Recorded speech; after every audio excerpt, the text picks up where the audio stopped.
Cohn Donald Trump's chief economic advisor felt great pressure to quit over President's Charlottesville response. Donald Trump's chief economic advisor said he felt enormous pressure to quit the administration following the president's response to violence in Charlottesville, in which he was accused of failing to condemn white supremacists.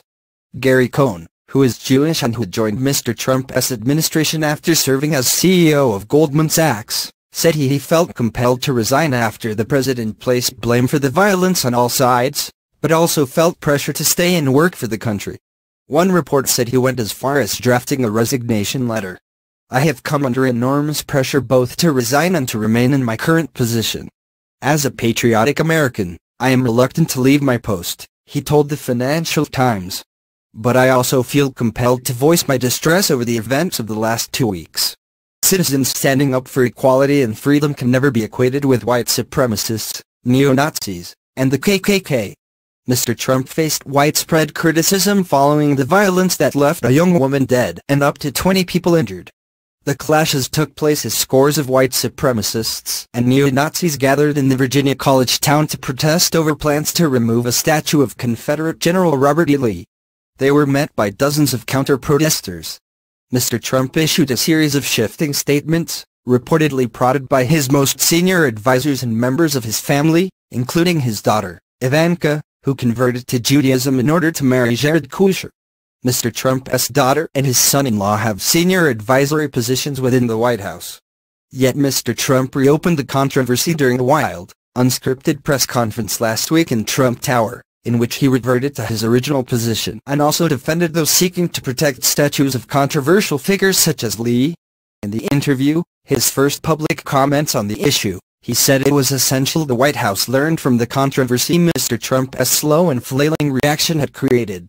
"This administration can and must do better in consistently and unequivocally condemning these groups and do everything we can to heal the deep divisions that exist in our communities," he said.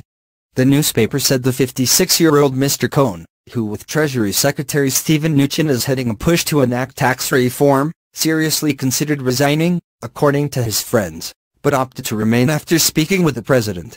"As a Jewish American, I will not allow neo-Nazis. Ranting Jews will not replace us to cause this Jew to leave his job," he said. "I feel deep empathy for all who have been targeted by these hate groups. We must all unite together against them."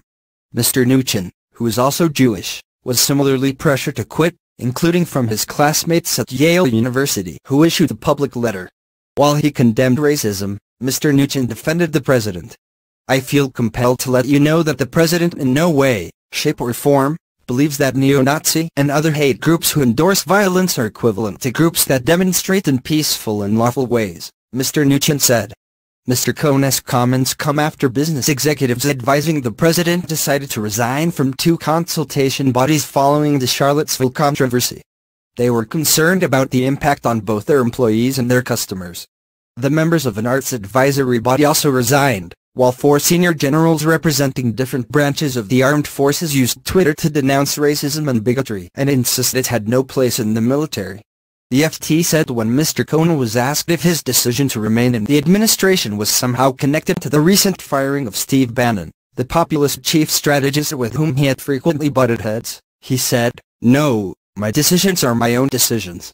He added, "I have to do what is best for me and my family. I have had numerous private conversations with the president on this topic and I have not been bashful saying what I think."